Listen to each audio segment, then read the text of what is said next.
Ever tried reading while jogging, cooking, or even juggling flaming torches? Yeah, it doesn't end well. But with audiobooks.com, you can conquer books without the circus act. Dive into over 450,000 titles, including more than 10,000 free ones. Get hooked on a bestseller, find your next obsession, or finally read that classic you've been avoiding since high school. And here's the inside scoop. Sign up today for a free 30-day trial and snag your first 3 audiobooks on the house. Sign up for your free trial at audiobooks.com/podcastfree today. That's audiobooks.com/podcast FREE. Spike's Car Radio starts now.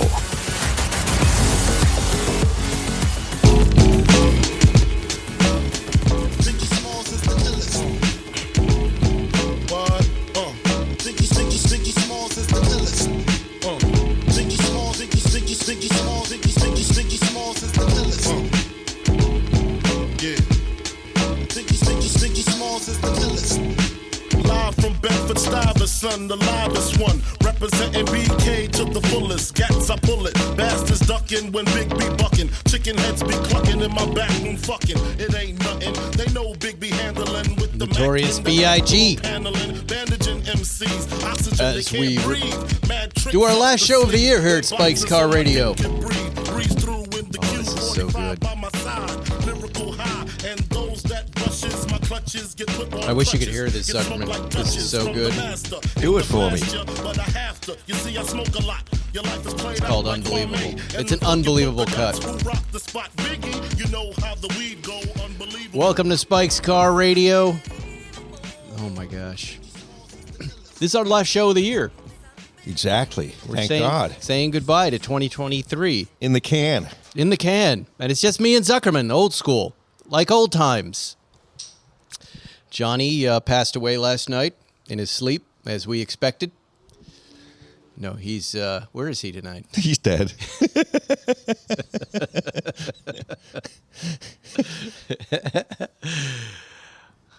Matt Farrer is doing his thing. Our friend from New York is in New York, and it's just the two of us, like the old times. Remember when we used to just do the show, just me and you? It's hard to believe. We've been at this for 6 years. 17 years. 17 years. Just ball up another year and throw it in the trash. Yeah. How would you characterize 2023? Is it, would you say it was a good year? Was it It was a good year for me. I thought it was a good year. I thought it was a great year. Yeah, I thought it was decent. The world, and particularly if I don't look at the news or social media, it was a fantastic year. I'm doing that more and more myself. Yes. We were just talking about you have a collection of vintage Playboy magazines on your coffee table there for Richard and my kids when they come over. And how there was so much commentary and political commentary in it, and how it's kind of relevant today. Like, what was that, from the 60s? It was late. There was from 69 to 72. And listeners, if you get a chance to get one of these vintage Playboys, there's very little nudity in it. Very few girls and tons of great writing, all first-class writers. These writers were lining up to show off how good they were. And the interviews. There was an interview with that guy, Alan Klein, who was the manager of the Beatles at the very end. In one of them, I should give that to you.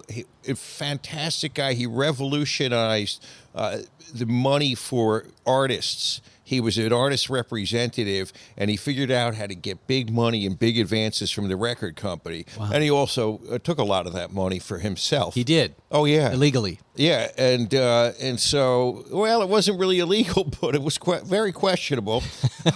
There weren't any laws about it. So he told the Rolling Stones, for example, I'm going to get you X amount of dollars over a certain period of time. And then he went to the record companies and he said, give me a whole bunch of money up front. And he got more than enough to pay them in the future. And he took that money.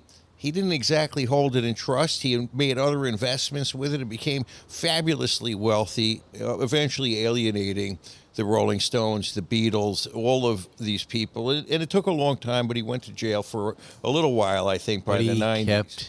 But he really... Did he keep the money? Oh, That's the pattern I see. He died rich.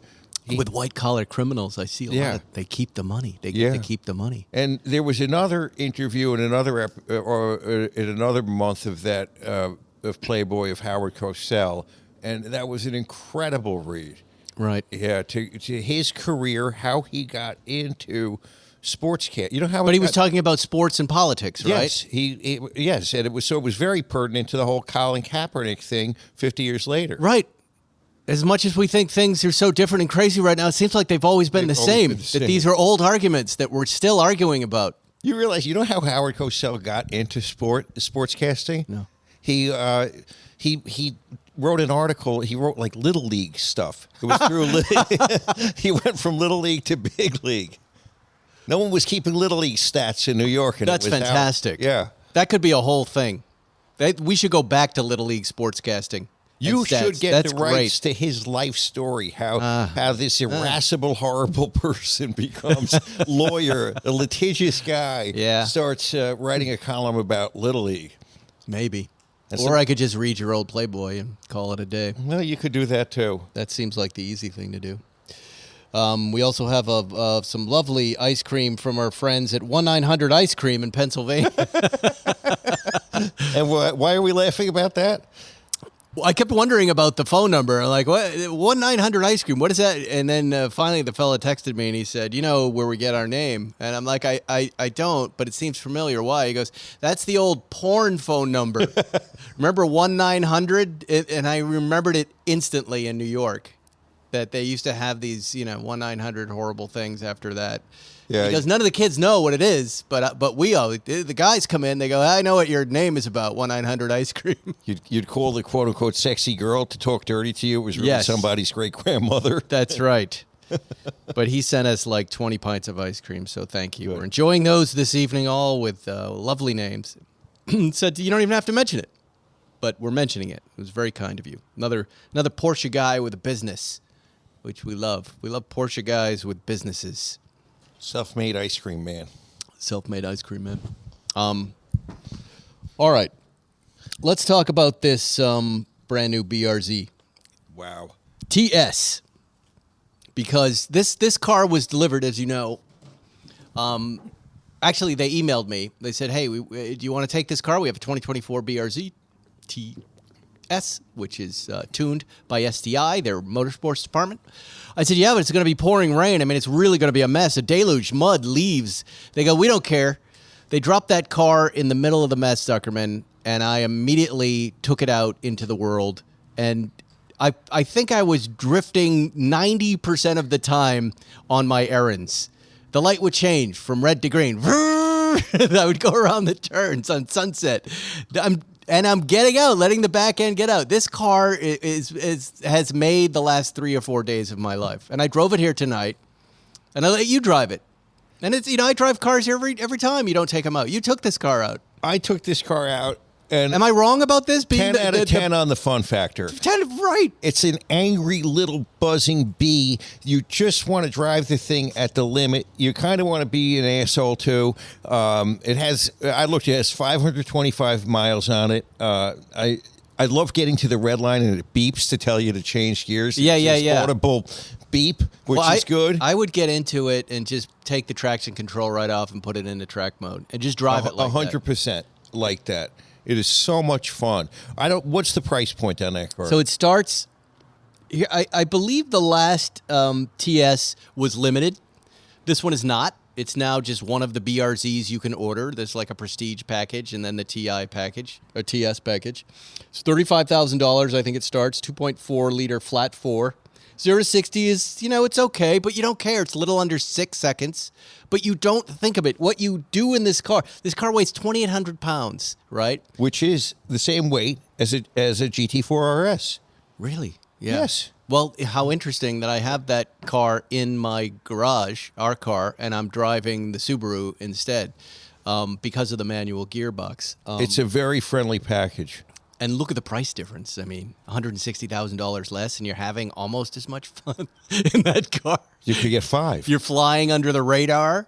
and you're shifting gears. You're making a nice sound. You get the back end out. I believe it's Subaru's only rear wheel drive car, and the back end goes out 225 horsepower light, and it snaps right back. This car is so much fun. What a deal. The reviewers kind of bag on the interior. I thought the seat was fantastic. I liked the interior. It was just fine at that price. It's got that little blue stripe, which is nice, and like I said, improved brakes and the tuned suspension, which is totally worth it. The second you drive it, if you're a motorsports enthusiast, you just love it. You do. It's fun. You could get 5 of these things for the price of a GT4 RS. Yes. You would destroy one every 6 months or so. You just throw it away and go on to the next one. Yep. So let's see what else they have. New wheels, tires, the Brembo brake package, 4-piston calipers. I just like it. Here are the things I've said before that I have to do away with. I have to ask Subaru to get rid of. I don't like the seatbelt bong. There's no grace period in your seatbelt bong. It immediately, the second you put it in gear and start moving, it's bonging very loudly. Just going bing, bang, boom, knocking the radio out. You can't hear it. It forces you to put that seatbelt on the very first thing you do, and I don't want to do that. It also has a bunch of kind of, active radar or whatever safety things that kick in a lot that on this car you don't really want. You can turn off a bunch of them, but there are other ones that go, whoa, you're coming up on that car quick. And if you're driving this car, you kind of know that. Right. You don't really need to be reminded of it. Those are the only 2 little things that I'd like to click off, and maybe you can click off that safety stuff. Definitely the lane change stuff and the accident avoidance stuff you can click off, but it still keeps talking to you and interrupts the vibe. The radio's great, comfortable. I've been taking it to tennis every single day and just loving it. It's a really easy choice. You're going to pick the keys on this car a lot. Yeah. It's so easy to get in and drive. Really good suspension, really good steering. Right? Yeah. You can really, this is absolutely a track car for the streets. Yeah. But you can't help imagine, what would happen if it was suddenly 350 horsepower. Well, okay. And I bet, right? I bet someone could tune it for that. Yeah. But you kind of want Subaru to do that. I mean, they have a real opportunity to make something truly amazing here. I would go back and I might look at the exterior styling a little bit. Yeah, it looks like a mouse or a rat. It's fine. And I like it's it. long of tooth. It's time for just give it a little something. A little zets, a little shot in the arm. Yeah. Yeah. Because you do get up to red line really quick in this thing. You're driving it at the limit. I really like that it's not turbo. Yeah. So no if turbo. you could get more horsepower, non-turbocharged, a win. Right. 225. I would say 325 at least. Because it would be a monster at 325. I've not driven a car that I've spun the wheels so much in for fun. Just for fun. At stop signs. Just for fun. I mean, it was rainy. There was a lot of mud and a lot of leaves. But just for fun, even leaving the courts today after live ball, fishtailed out of the Lux Hotel. One of the people I were just playing with was, what's wrong with that Don't guy? buy this press car. If you have an opportunity to buy this particular press car, it was smelling a little like I cooked it when I parked it. It was? Just a touch. Because instantly the car, you want to time your shifts at maximum RPMs. The minute you get in this car, it's telling you, communicating to you. Yeah. Go all the way to red line every time. Every shift as fast as you can. It shifts really well and really quick and really easily. Look at how much Subaru has moved right into the show. It's unbelievable what There they've they done. are. They're doing that and the Crosstrek and driving those things. I'm very happy right now. And the GT4 in the garage when I got to scratch that itch. There you go. I was planning on getting the Zagato and driving that for Christmas. I'm not going to get to it. Look what's happening here, Zuckerman. A shift. And the Ford, the Bronco, I don't even know where that is. And I don't even care right now. I'm just happy in a Subaru. A tectonic shift. Tectonic.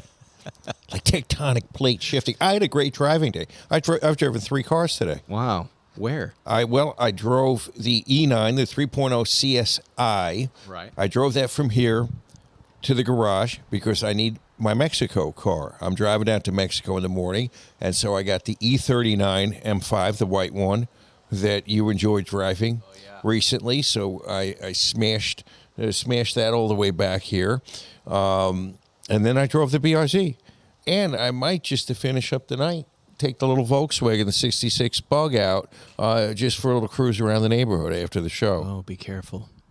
You've had 2 tin can smashes, Zuckerman. You've been crunched into 2 tin cans. Yeah, I know. I really can't afford another. There's a third accident. one coming. You got to be careful. Yeah. How many of those were Jaws of Life? Just one?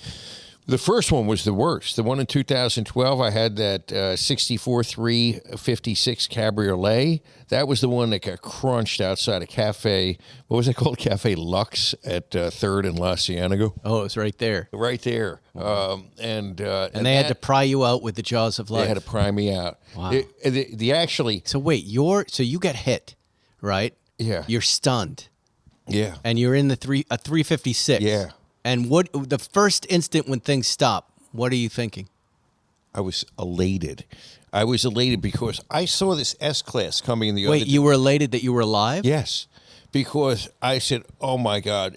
My mind, really, it's a cliche, but things slowed down. I said, holy shit, we're going in. We're going in. Because this S-Class in the other direction was making a fast left turn into me. And we collided, and I'm aware we're in a tin can, and it was a violent impact. I had the lap belt on, but I was thrown about. The seat popped out of the floor. I hit the steering wheel with my chest, and the whole steering column was shifted to the left. My knees hit the dash, and my head hit the clip for the soft top. So I knew it was going to be a bad accident. And when everything stopped, and there was like a little moment where the mental gauges kind of went around the body to check if everything was intact, like I could move everything. Yeah, I knew I had movement and feeling, and I wasn't dead. I was instantly happy. And I think that was part of the shock. I was high from the shock. Did you worry that there could be a fire now? Did you smell gas? Was there smoke? No, I didn't smell any of that. I know I was bleeding. I was bleeding crazy amount of blood from my head because my head was torn open where it looks like I have that part now. And so I was bleeding like crazy, and it was in my eyes. And so some guy was like there. He handed me a white T-shirt. Great guy. He said, "You okay?" I go, "Yeah." He goes, Here. And he handed me the T-shirt, and I could clean the blood off of my face. And then Cedars was 2 blocks away, so it seemed... So what? But then you couldn't get out. They had to pry... But so did you try to get out, and what was pinned in? I couldn't. Okay, I could. The car was so crunched, there was no way to open a door. So I tried to reach for the door, and the seat was all fucked up, and the seatbelt was on, and so I just kind of waited. I knew I had to wait. And that was waiting for the firemen to come. The firemen got there instantly because the hospital was 2 blocks away, and they had to pry open the doors on both sides to get me out, and. So your body wasn't really pinned. You were just kind of just like a lightly pressed tuna fish sandwich at the beach. Yes, you were the tuna. I was the tuna, and I was. It was. It was crazy because that's a crazy thing. And so then they got me out, and they said, "Okay, we're going to put you on the backboard." I said, "You're going to strap me down and restrain me, right?" And they said, "Well, yes, of course. You could have a spine injury." And I said, "I'm not getting in that thing. I don't want to be strapped down. I'm not on your time." And they said, "So you declined medical help?" No, they said, we can't take you to the hospital unless you're on the backboard. And I said, "It's 2 blocks away. I'll walk." And and did you walk? No, they said.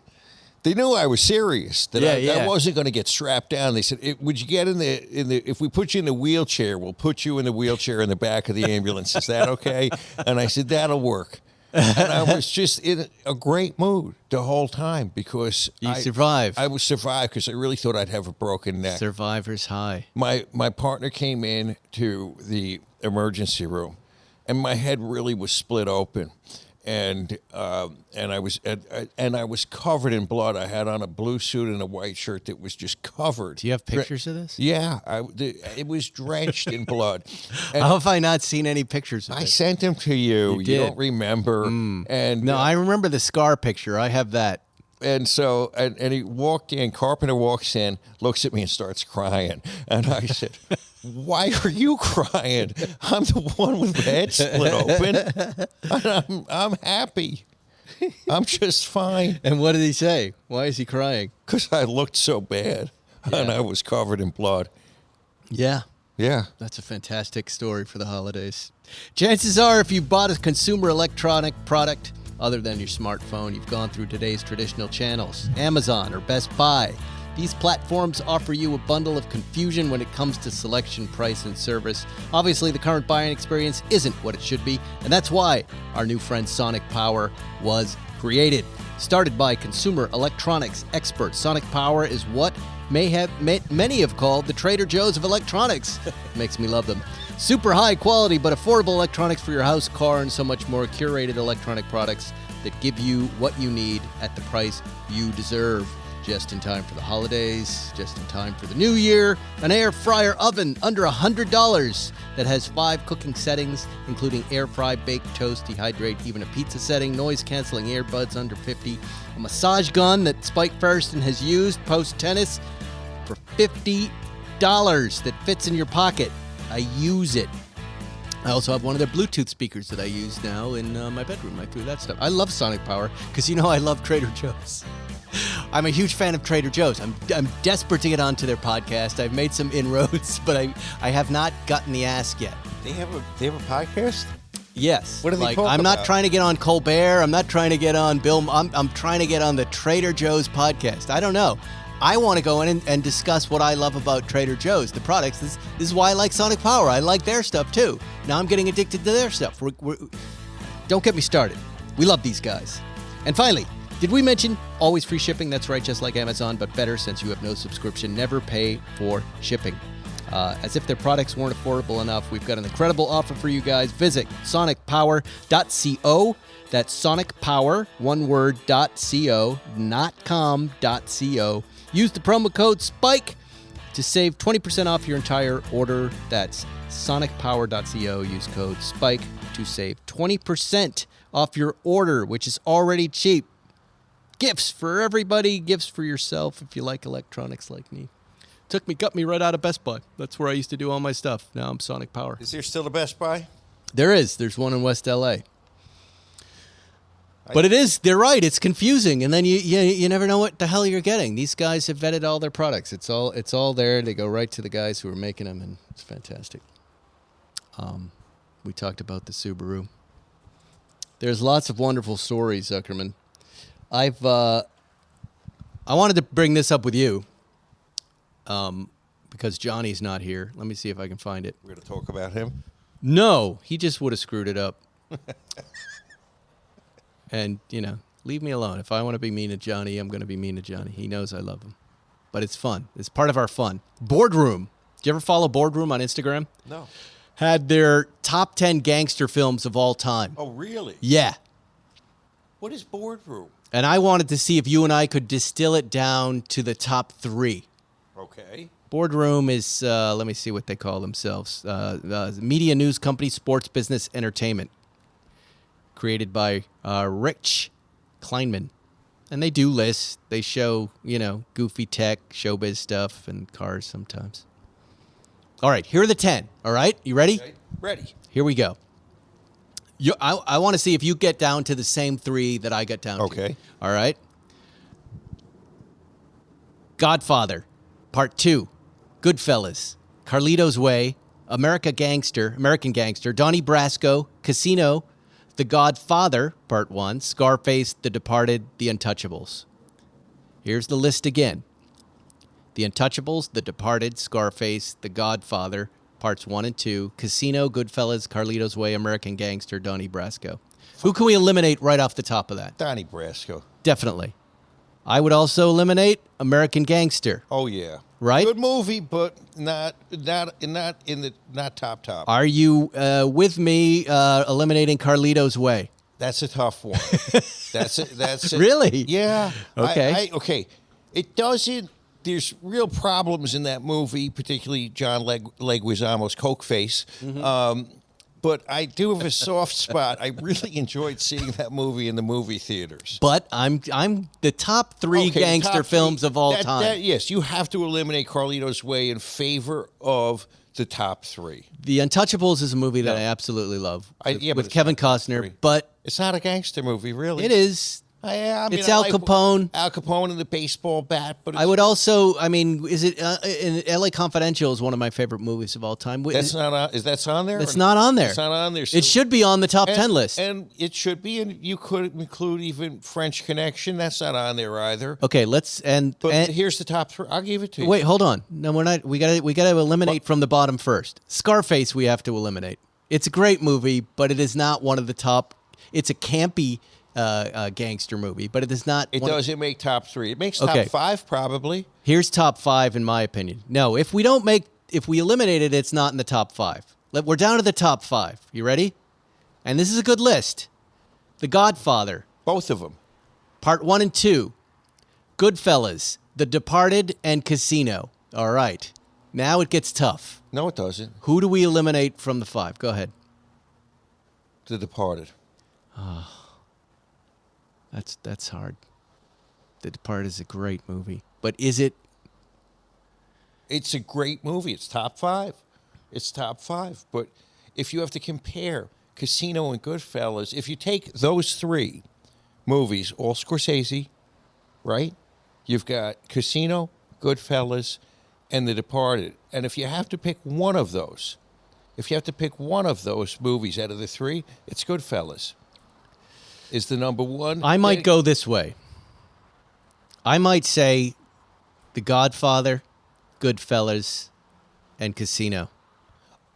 And Casino really Yes. shouldn't be there, but it is. It's kind of unfair to give The Godfather Part 2 also one of the top 3 spots. Well, I would say to you, when I was going to ask your leave to consider both 1 and 2 one movie. Okay. All right. Okay, so 1 and 2 I'll do that. one movie. Yes. And then you go Goodfellas and Casino. I'd have to do it. I mean, I love The Departed, and I would even kind of put The Departed and Casino in the same spot, but there's something about Casino. Okay, and I mean the Boston, Okay, don't get me wrong. Departed is a great movie. Do I think if you took all of Scorsese's crime movies, you give that one he gets an Oscar for that one? Yeah. He should have got the Oscars for the other ones. Who gives a shit about Oscars? He does. I mean, I have a movie coming out next year. Yeah, I do. Okay. I love the Oscars. Yes.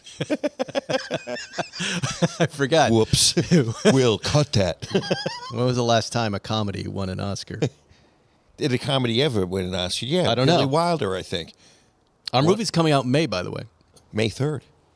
Well, I don't know that yet, but I Okay. know it's coming out sometime in May. Could be May 3rd. Who knows? But yeah, we're excited about it. You should start. Hopefully, there'll be a trailer soon. You're gonna get an Oscar for being stupid. Why would I get an Oscar? Because you wrote it. Jerry wrote it, directed it, starred in it. It's Okay, fantastic. you didn't write Very it. exciting. I did. I yes. produced it. And you produced it. It's the first time. I'm a movie producer right now. How about I'm a that? producer. My life hasn't changed at all, except I can call myself a movie producer. All right. I got to do another ad here. We're going to do Dear Zuckerman in a second. Then I've got some delightful holiday stories to get your opinion on. But first, let's talk about Hero Bread. We love Hero Bread. What is your bready to go guilty pleasure over the holidays that you don't eat as often as you want in an attempt to consume fewer carbs? Well, Hero Bread has everything you could possibly want. 0 to 1 grams of net carbs, 0 sugar, high in fiber, contains fewer calories, more protein per serving than the conventional version of the same baked goods. Hero Bread products are delicious and flavorful, offering the soft, fluffy experience that you love. What? Soft and fluffy. Oh, like I am until I get blue chew.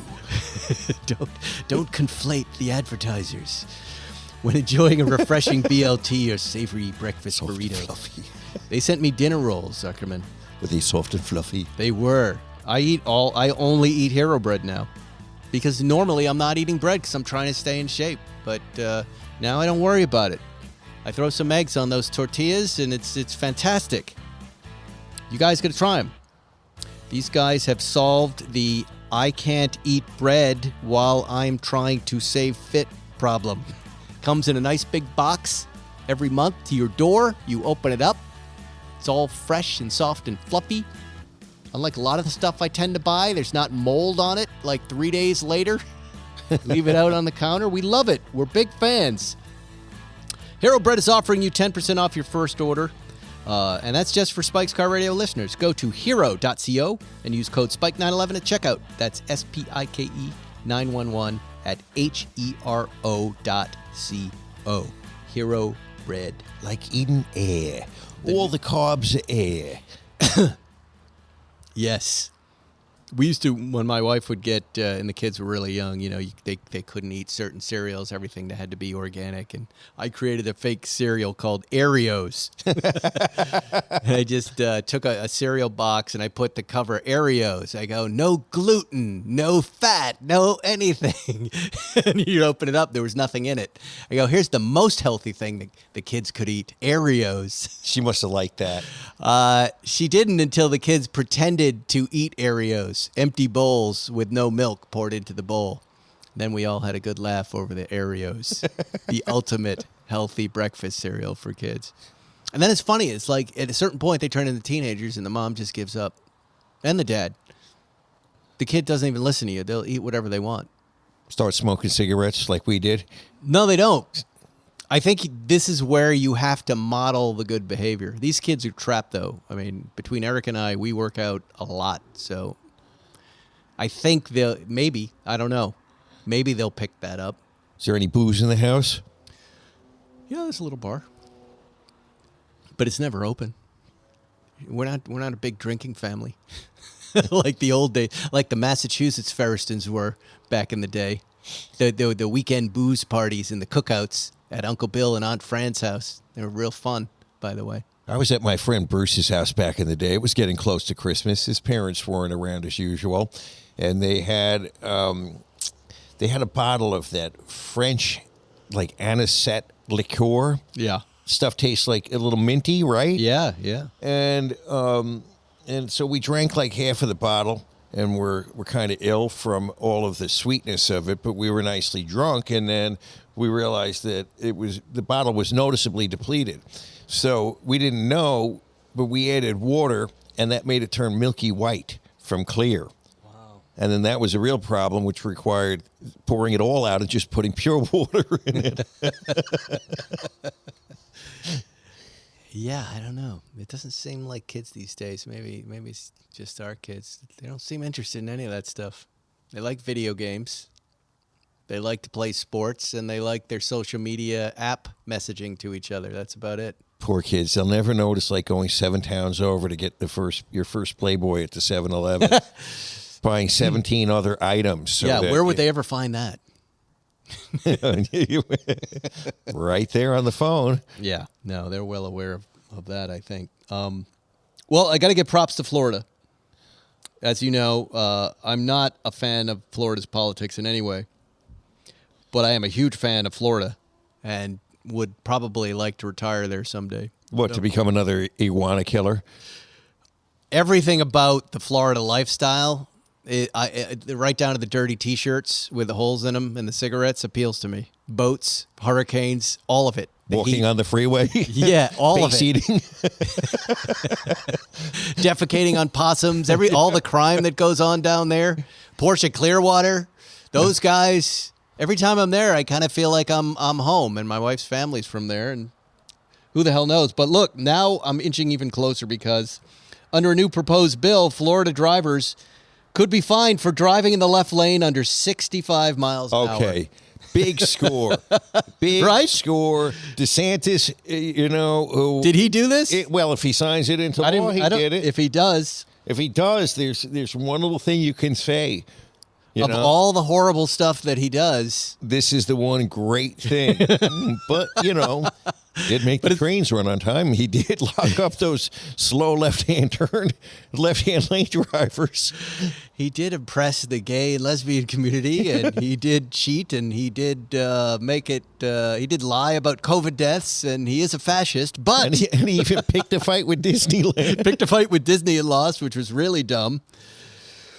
Drivers would be prohibited from driving in the furthermost left lane of a roadway with 2 or more lanes and a posted speed limit of 65, unless they're overtaking and passing another vehicle, you're about to exit the road, street, or highway, or you've been directed by law enforcement. Those would be the only chances. Otherwise, you're getting written up. Go DeSantis.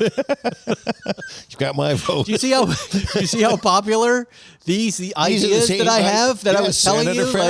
It can make us completely sidestep all the horrible stuff this guy does. Not really, but still, and go, well, he did this.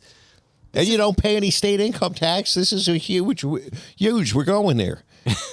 We're going. And I'm going to drive you to church every Sunday. But why can't we have that here? Why can't we... I tried to tag Gavin Newsom. He doesn't let people tag him on Instagram. Go, hey, pay attention to this. Pay attention. This is something we all want. This is making it hugely popular. I don't think people even know it, that they're supposed to be over in the right-hand lane. I don't think they know. They don't know. But first we had that sheriff arresting people in Arizona, I think it was, or Texas, and now we got these guys. Let's go. Would you be agreeable to them getting tased instead of getting a ticket? You don't get a ticket. You don't get any points on your driver's license. The guy walks up to you, says, "You know why I pulled you over?" No. That's why. You just get lit up. That's it. I just enjoy the dash cam video. Well, I was driving the speed limit. Well, that's not what it's for. I just like the stupidity. I like making that guy look dumb. Because the people who are doing it fall into 2 categories. They're that guy. That guy can wait. I'm driving the speed limit. Or they're just complete blithering idiots. That's true. Do you know that they're going to do away with that question? Do you know why I pulled you over? It's called a pretextual traffic stop. Why? I thought you had to do that. The cops are now going to have to come and say, I pulled you over for speeding or doing whatever, but... that was, Ferriston. You smeared it? I didn't smear it. I'm going to blow it. You're going to blow it. So, this is your cigar, by the way. It shouldn't have ashed. It was really short. Yeah, so... It's a beautiful cigar, this Cohiba. Those are the Cohibas that my partner Lance got. It is a superb cigar. This is from a client, and he won a trial for this guy, and this guy rewarded him with these real Cohibas that he imports. You gifted them to me. Yes. And Johnny. In the meantime, you're not allowed to ask that question because that would give cops a chance to, you might be stupid enough to say, because I have 7 kilos of cocaine in the trunk of my car. Yeah, but I thought the first thing the officer had to do was to say, this is why I put they not here. What did I have to say? Well, they used to say, do you know why I'm pulling you over? You remember the conversation. I understand you shouldn't answer it because that's evidence, right? Yeah. But don't they have to say why they eventually they have to do. say I'm pulling you over because you were eventually, but they used to this law change is going to remedy that, so they have to announce that. Remember, I got pulled over my little M1 on PCH leaving the gas station, and the cop said, "Do you know why I'm pulling you over?" And I said, "I don't." And he said, "Because you're driving like an asshole." Oh, right. And yeah. And then we had a nice conversation about that, and he ended up apologizing to me and sending me on my way because he could not say that to me. Yes. I said, another thing a lot of people don't know. Yeah, I said, when you figure out what section of the vehicle code that is and give me a ticket for that, let's get your lieutenant down here to tell you, to talk about you calling me an asshole. And says, TikTok is just loaded with these interactions. Yes. Loaded with them. People love to film themselves getting pulled over and let the police know their rights. Frequently, the police officers know what they're doing, but every once in a while, you get dopey people like that that will say, forget it. Or folks that, the other one is the First Amendment right to shoot in public. Oh, yeah. They're standing outside dry cleaners just to exercise their First Amendment right. Those are called auditors. What do you mean? That's what they say. They're auditing these businesses to see if they're complying. No. These are just people with cameras. That's what I'm saying. Waiting to have the interaction. Yes, and that's what they say. Or they walk up to a cop, or they go up to some other place and they just film. And somebody says, "What are you doing here?" And they go, "Well, I'm auditing you. I'm exercising my First Amendment right to film you." Sometimes they just say, "I'm doing a story." Yeah. For who? And you go, "I don't have to tell you that." Yeah.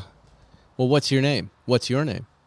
We did at my... And, you learn, how you don't really have to talk to anybody at all. If you haven't done anything wrong, you don't have to answer any questions. We had a case of that. We had a lawsuit. Really? Yes. Well, what are the damages in a lawsuit like that if you do? Well, I tell you, if you get shot by the security guard for filming, you have damages, Ferriston. Would you agree with that? Hey, would you get Rufus out of the ashtray? Rufus, don't eat the cigar ashes.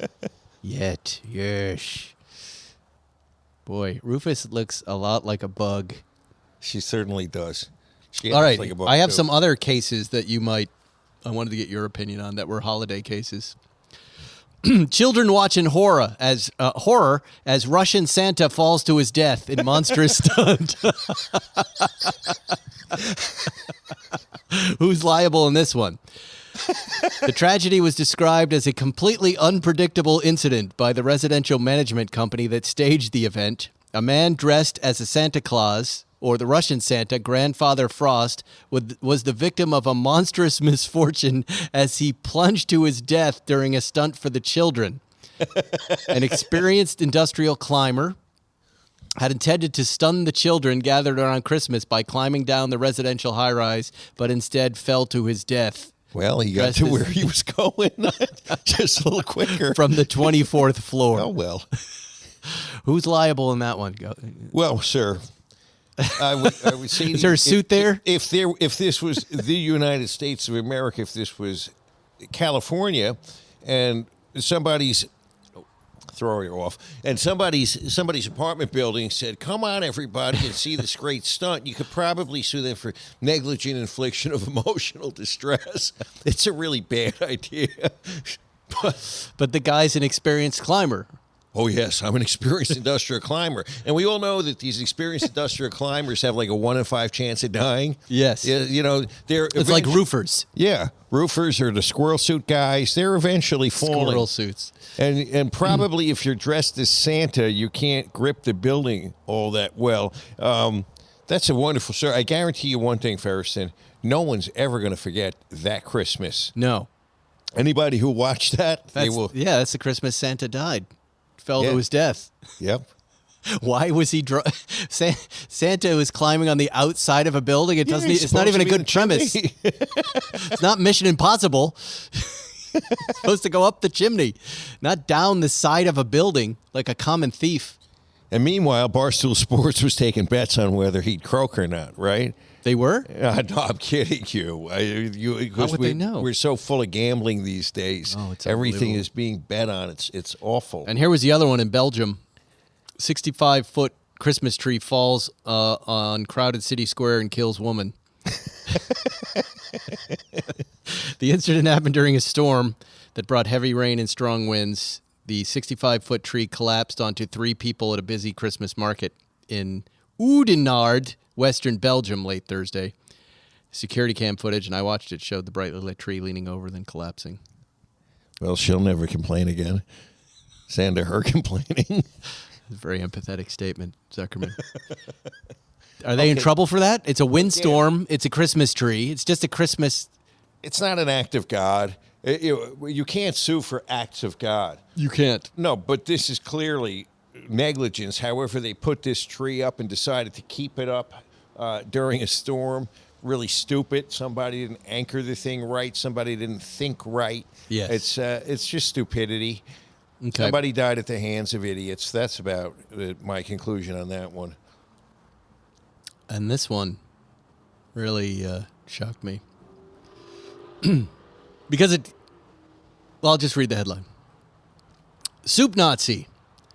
Woman chucks soup at kosher eatery employees in anti-Semitic tirade. So we are now at the point where there's an actual soup Nazi for real. This woman in New York.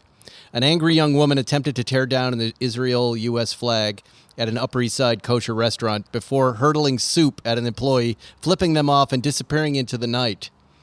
The soup Nazi shouted, this is the news reporting, the soup Nazi shouted, you are all murderers, as she also flipped over tables and chairs, the police said. They were all murderers. This happened at the Hummus Kitchen on 2nd Avenue. It's the Hummus Kitchen? Between 83rd and 84th. And this woman was described as a well-dressed blonde. And I saw a picture of her. She's, look, I hate to say it, she's kind of cute. Feisty. Feisty, pretty, anti-Semite, flinging soup. And we've now, I only bring this up because now we've reached a new point with soup Nazi. There's an actual soup Nazi. This woman is the soup Nazi. So she managed to. She's now the soup Nazi. So she kept her cool until she got her soup. Is that what happened here? She went in, she ordered soup, kept her cool until she had the soup, and then went crazy? It doesn't say. Or it was somebody else's soup? It may have been someone else's soup. It sounded like she just decided to vent her anger on this Hummus Kitchen. Some poor schmuck who's making people, $1,000 a month. I'm sure other soup. Americans who just make hummus and soup and hung up a flag, and their speaking of First Amendment rights, just put a flag. Whatever side we are on this, this is what we are. And this woman decided, I'm going to attack you. There's some poor guy. I just want a simple life. I'm just going to sell soup and hummus from a little shop in the upper West Side. Yeah, it's going to be a quiet life. And then he's got hot soup thrown in his face. Yes. Al Yagina, the real soup Nazi. As far as I know, it wasn't all that racist. He was a little misogynist, but really just didn't like people who didn't order their soup correctly. That's the group of people he really disliked and was bigoted towards. People who didn't know how to put out the money, step to the side, and order their soup quickly. He liked to make money quickly. And the listeners know that this is arguably, I will say it, one of the most famous episodes of TV. You created it. Oh, thank you. And do you think they don't know that? Do you think people don't know that at this point? But it was almost an accident. Yeah. That's the point. This is not what you were pitching. No. But Jerry and Larry recognized there's an episode there. Yeah. Right. You went in with 3 other thought out ideas. 10 other ideas. And then this was the last thing that you could come up with. Yeah, but I'll tell you something new. I went back and I looked at that list and I remembered the Little Kicks was on that first pitch. Oh, really? Yeah. Yeah. They didn't want that either? They didn't. No, not at first. But then after Larry left, I brought it back up and we did it. It was a very abstract idea. The idea that somebody who is a boss would lose influence over their staff if they were bad dancers. It's very kind of abstract. Right. Right? But, for me, I was like, but it's, it's Lorne Michaels, Saturday Night Live, and it was a funny moment. And so eventually we went back and we did it. Did any of the other ideas on that list ever get made? Yes. Every one of them, I think. Every one of them. I'm trying to find it. I think it's in storage. It's a little half-ripped yellow pad with some ideas on there. You should donate that to the Museum of Television in New York. Nobody wants that garbage. The museum does. It's on. There's an episode. Oh, you send it to the museum. You take a write-off for $2 million. That's the value. Don't you see what I'm getting at? Yeah. It's a donation to 501c3. I will support that this was worth several $1 million, and then you never pay taxes. I like that. Yeah. Speaking of 501cs, I think our watch auction, the completed set, might be up by now. We don't know because it's, what day is it? Saturday before Christmas here. But check my social media. All right, we're going to do Dear Zuckerman. We haven't really talked a lot about cars, Zuckerman. Well, we did the BRZ. We did that. We talked about I drove an E9. That was nice. You're going to drive something for Christmas. I'm going to drive an E39 to Mexico. I've got some cool stuff coming in press car wise that I'm very excited about, but I don't want to talk about it. Let's do Sheffield. Okay. who is our newest sponsor, Sheffield All Sport Watches. Our speck in the eye of the watch industry, but Jay is taking advantage of that to create watches using a brand he revived from the past. Are you wearing? I'm wearing my Sheffield all the time. What a huge hit! Taking my new All Sport down to Mexico. What a huge hit this thing is. Yes. People Beautiful. can't believe it's $184. His first Sheffield dive watch he received when he was a kid sparked his love for watches along with his already strong interest in cool cars. He now drives Porsches, and he appreciates watches and cars that share the visual and technical appeal common to both. Jay made a pledge when he started Sheffield to offer his watches at the same price ranges as the watch cost in 1970, adjusted for inflation. And we can tell you that's true. Solid, appealing, high-spec watches at an amazing value. He also makes left-hand crown models for lefties. His watches are so well-priced, there is no discount, but they sell out quickly. They do. I think they sold out in 30 minutes last time this run. Amazing. He texted me and said, I guess I'm in the watch business. I said, I guess so. He has two other businesses that don't exactly align with this, right? Yeah, but this thing, I mean, the quality of this watch, this new one with the Seiko innards for the money is astounding to me. Go to SheffieldWatches.com/Spike911 to check out Sheffield's All Sport model range. Check them out. You guys are going to love them. They're big fans. All right.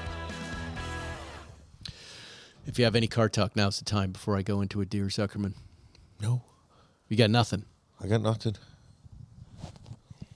What are we looking forward to? Next year in cars? Yeah. I have a big piece coming. What happened with your Cadillac you talked about? We had to unwind that deal. They were incredible. The seller was incredibly gracious about it. Incredibly gracious. So the car was delivered. Yes. And you didn't care for it. There were some issues that I didn't care for. Here's something I want to tell the listeners. Yeah, because this is useful information. You buy cars every once in a while off of pictures and emails, right, or just even off the site. You take delivery, and that's how you look at it, right? Right. And then you decide, is this what I really want? And how did this deal go down? So that's how I bought it off of seeing something on Instagram first, and then going to their website, and the car looked really beautiful, and I got the car, and it was a good car, but it was not. There were some issues with the paint and a couple other issues that I didn't particularly care for. And mechanically, the car was super sound. It drove great, but there were some issues with the paint that I found a little bit deficient. For me, when I had this car, by the way, over where the garage were, 10 people came up to say how much they liked this car. So I reached out and I said, hey, guys, this is not going to be a car for me to keep because it's a good car. Don't get me wrong, but it's not at my level. And I said, I will send it back to you at my expense. Please, I will take, a reasonable restocking fee kind of a thing. Yeah. I accept I have some responsibility here. And they were incredibly cool about it. And they said, totally understand. Wow. And we worked out a price that was very generous to me under the circumstances. Fantastic. And these guys could not, I'm going to tell you, I always thought highly of these guys. And now I think, these guys are the best of the business. Right. You'll be back. They stood behind. I will go back. They stood behind their product, and they just wanted me to be happy. How rare is that? I'm it's surprised. So rare, I'm surprised. I'm completely surprised. Wow. And it wasn't like, and also, I don't ever say anything like I'm a lawyer or I'm on a podcast or I'm a this or I'm a that. It was just me coming at them. Genuine. They were nice to me. I was nice in return. They were nice to me again. It was a great transaction. Wow, that's cool. Never could consider that that's how you could do it. Usually, you feel like you pull the trigger on something and then that's it. Well, I kind of buyer beware, but there's this middle ground, right? Right. You explore this, I think, more than anybody I know, which is the car gets delivered and there's a second conversation. Sometimes you say, I definitely want to keep this, but X, Y, and Z. Why don't you refund me a little money? Right. Right? Sometimes you say, take the car back, fix it, and then send it to me. And, it's important, I think, for people to know you can do that. Even after you've pulled the trigger, even after you've sent the money, that you can continue negotiating and talking. And if you're working with good people. Yeah, they're gonna recognize it. And, right. And I will say, if you pay top dollar for something, you are allowed to have expectations. Right? If I paid $2,000 for the car, you're getting a rolling wreck, right? So, but I assume you also spoke to the salesman. Yes. They rep and warranted. They described it in certain ways. Yes. It was the writing in the listing describes it in certain ways, and that has meaning. Right. It does. Yeah, it has to be accurate. It does. Right. Yeah. Wow. So but I will tell you, 79 Eldorado, the first year they went from the big boat Eldorados to a slightly smaller Eldorado. My father had one, getting behind the wheel of that car, seeing that long hood coming down to the Cadillac crest, it really did deliver on a memory. And very rarely does something today deliver on a memory from 30 some odd, even 40 years ago. That look, if I can find one that is what I want, I'll go back to it. It'll turn up. It will. There's one out there. Absolutely. All right, let's do some Dear Zuckermans. Because why not? It's a nice, easygoing show today. You sent me a bunch of these, Zuckerman. Now, I don't know how many of these we've actually talked about or not talked about. I'll let you know. Okay. Let me just... Oh, come on, phone. Don't do that. All right. Dear Zuckerman, my sister staged a fake wedding years ago. What is that? Fucked up for people. Her boyfriend's mother was giving money to her children, and the married ones got double the amount of those who were single. We flew across country in good faith for this charade and spent thousands of dollars. I discovered the truth only 6 years ago when I learned that my sister receives Medicare benefits as a single person who earns little, even though she lives with her boyfriend in a huge house with many trappings of wealth. Now my mom wants me to invite them for Christmas dinner with my sister's family, but I can't overlook their lies. My mom says it's none of my business, but as taxpayers, my sisters and I are outraged at the way they scam the system. I think inviting them would end in a big fight. Do you have any advice, Zuckerman? Okay. Your sister's a scumbag, okay? I mean, really, but you're going, okay, as a taxpayer, forget the taxpayer bit. She cons you into going to a wedding. Why you've been waiting 6 years and nursing this grudge for 6 years? I would say, why don't you have the sister over with her entire family, and when everybody has to tell you, you say, we're going to start a new tradition. Everybody tells a nice story for Christmas, and I'd like you to start with this story, sister. Tell us how to what lengths you went to con your in-laws family out of an extra helping. I want to know what this fake wedding was about. I mean, how do you fake a wedding? Did it have a fake priest? Did it have a ceremony? Sure. Did it have a reception? Did it have people? Did you spend money on it? Well, they must have. Obviously, people flew cross country, and so you could have. So lots of people have been defrauded by this fake wedding. So gifts? I'm not a fan of this sister. But it sounds like she still lives with the guy. Yeah. So the thing is, and why they didn't get married, that's probably because they're still scamming the system somehow. But you could have a priest come, and you just wouldn't have him submit the marriage certificate to the county. All sorts of people have fake weddings, Ferris. They do? Yeah, it's I've never heard of a fake commitment ceremony, one of these things. It's not. Yeah, but that's at least they call it what it is. Yeah. This is funny. It's funny. Did we do this letter about the old lady who's spending all her money on porn? Yeah. We did. Yeah. Okay, let's skip past that. What a world. It's so nice. Okay, Dear Zuckerman. My husband and I will be spending Christmas with relatives who have been very generous to us, both with invitations and an abundance of gifts. When we exchanged gift ideas this year, one of our hosts said she would like a gift certificate to a gun store and a shooting range. But I prefer not to contribute to what I believe is a culture that is already oversaturated with guns. My husband says to ignore her request and buy something else, but my people-pleasing tendencies are rearing up. Oh. What do you advise, Zuckerman? Go to the shrink lady. Get her. Your husband's right.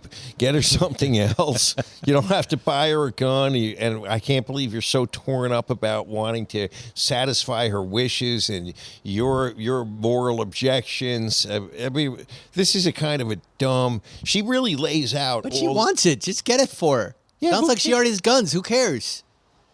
This is why, I mean, anytime somebody tells me they want a gift, I go, fantastic, here. Yeah. I know you're going to be happy with it. Well, that's an option, too. Yeah. Why don't you get her a gift certificate to the gun range and some booze so she can go in there drunk, shoot her eye out, whatever. Who cares? I like it when people make it easy and say, this is what I want. This is what I want. It's great. Could you imagine? Why do you need to surprise people? All these surprises, we got to surprise them. We got to be surprised. Oh, my God. Could you imagine being so torn up and grinded up about this request? Yes. I got so many fucking problems in my life that the idea that should I get somebody a gift certificate to the gun store or not is going to make me write a letter. I think it's actually kind of a fascinating reaction because it is a very polarizing issue in our culture. Obviously, a lot of people are getting killed by guns that shouldn't. We've got it as a country Right, so it is. Then someone asks you to go give money to those folks. It's kind of like when you asked me, what's his face, that Republican senator guy that was just Santos. DeSantis. Right? Santos, not DeSantis. Oh, Santos. Santos gets removed from Congress, right? And immediately he's on Cameo. And you say, well, hey, let's get him to do some Spice Car Radio stuff. And it was a really funny idea. And I started writing some things down. But then I'm like, but I don't want to give this guy money. I don't want to give him money. What's a couple $100? I don't want to be part of that. I know, but you're not hand-wringing and writing a letter about it. No, I just decided not to do it. Right. Right. Right. A normal reaction. Okay, I'm not going to do that. I don't want to give. Yeah, I didn't write the New York something Times. else. Yeah. Zuckerman.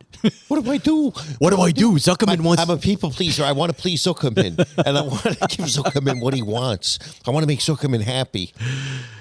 Who's the I want to dog make barking Zuckerman at? happy. My son's probably here.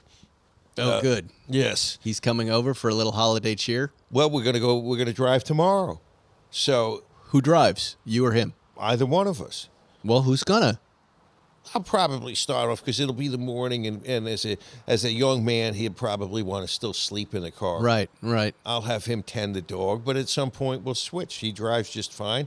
He drives stick all the time. That's right. He's a good driver. You know who was driving a stick just yesterday? Your son. Jack Ferriston. Learned on the Volkswagen Beetle when he was like 12 years old and took the BRZ in the neighborhood and really loved it. He said, this is a great car. He goes, this is an amazing thing. What is this again? Think of what's in my driveway, Zuckerman. And it's always these cars that grab them. Then I come home the other day and him and all his friends are out in front of the BRZ. Really? That's the one. Guess what was in the garage? The 4RS. Yeah, but they were standing around this thing. They can't relate to it. They know they're never getting it. So this is a relatable vehicle for them. He drove the Ford GT4RS. Did he really? Yeah, yeah. Awesome. Oh, yeah. He drove it around the neighborhood, and he goes, it's really not good just in the neighborhood, because, we have that neighborhood, Right. so it's easy to drive. He's a little tight for this neighborhood. Yeah. I go, yeah, it's not for this kind of driving, but he wants to go to racing school now. Nice. I promised these kids, both of them, that when they got to their driver's license or got around that age, that I'd take them to racing school so they could get acclimated to the sounds you hear before crashes, so you don't panic and cause a crash. Right. Screeches and hard braking and any of that stuff. Right. Yeah. Right. But my kid's like your kid, does not drive with as much zest as I do. Like I have so much optimism for this generation, these younger generations, that they're so much better than we are, especially with the anger. I see them out in the world. They're and again, a lot of it's coming across on TikTok. You see the angry older folks, and the kids just laughing at them, going, "Just calm down. What are you trying to say? It's okay. You don't have to yell. It's fine. I'll move." Yes, the world has a lot less yelling. Yes, I think we will be the last generation of yellers. Yes. Maybe. All right, here's our final Dear Zuckerman.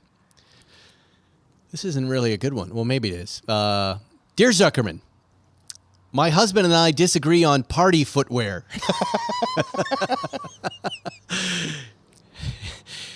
He has that sums up marriage right there, doesn't it? Yes. That's perfect. Party. He has peripheral neuropathy and needs to wear shoes. What does that mean? He has diabetes and his feet are fucked up. But for cleanliness and the good of our hardwood floors, I ask guests in advance to bring indoor shoes, slippers, or socks. If they don't, I provide a basket of socks by the front door. Lady. He thinks it's embarrassing and controlling to prohibit shoes. You?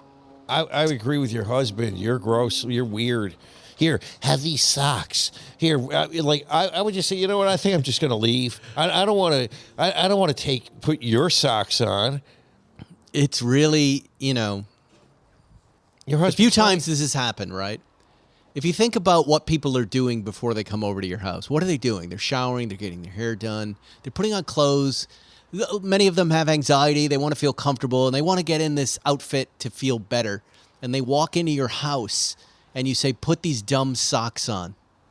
Yeah, nobody's going to have a good time. Take off Who's having a good time? Oh, you feel good? Take off your shoes. I have some appropriate hosiery for you to put on. Yeah, it's not right. It's not right to ask anybody to change anything. It isn't. Unless their shoes are muddy, unless it's a mess, they have to take them off. You got to let people don't buy things that people can't walk on. There was one other Dear Zuckerman that was along the lines of this. Which one? The guy was invited. The guy was invited to his friend's club for wine tasting. Did you see that one? Let me look. Let's hold for a second then. Hold? There's no holding. This is a professional broadcast. Yes. Hold on. I'm going back into the. Is it the self-diagnosis as get out of free jail card? No. That's a good one. No. Did I not send this to you? You didn't send it. No. Is it about corduroy? No, here. This one. Here. Unreasonable fabrics. Yes. Okay. Dear Zuckerman, a few years ago, my friend invited me to a fancy wine tasting at his club. He told me he was embarrassed that I wore a tan camel's hair blazer. He didn't think it was cold enough for camel's hair. Now I am invited to the club again, and I'm thinking of wearing corduroy pants. When is it okay to roll out the corduroy?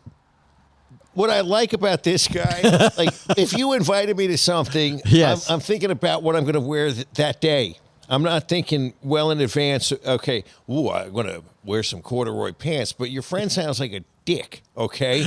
But he couldn't, but obviously, he must not have been that serious if he's inviting you again, despite that faux pas. So wear whatever the fuck you want.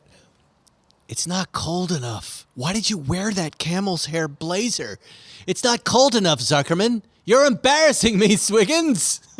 And then I'd say, invite me back. I'll wear 3 layers of camel's hair jackets. I would arrive on a camel just to piss this guy off. That's what I would do. And I would let the camel trample the whole place. And then I would leave the goddamn club. I hate clubs. Yeah. I don't like clubs. You realize it's such a great thing when one of your friends misdresses and you can make fun of them yes, forever. Of course. It's a wonderful thing. Please, misdress all the time. Mm-hmm. Be inappropriate all the time. Nothing makes me happier. I went to a Christmas party, and I didn't know it was a stupid Christmas sweater party. And we were dressed business casual. It was at Jeff's studio. Really? Everybody, the door opens. Everybody's dressed in a dumb sweater. And cool, relaxed clothes, and we walk in the suit. Who cared? Who cares about the clothes? I'm more concerned about my face. Yeah. What about it? That I would not embarrass you with my ugly face going somewhere. I don't care about the clothes. Nobody's paying attention. Exactly. You're over. Yeah. We're all over. We're over. 2023. Our lives are in the rearview mirror, Ferriston. That's quickly receding. Goodbye. Anyway, we love you all. Happy New Year. Happy New Year. We'll see you next year. Goodbye. On Spike's Car Radio. Thanks for listening to Spike's Car Radio. Listen to new episodes every Wednesday and be sure to subscribe. Now, I'm gonna take a nap.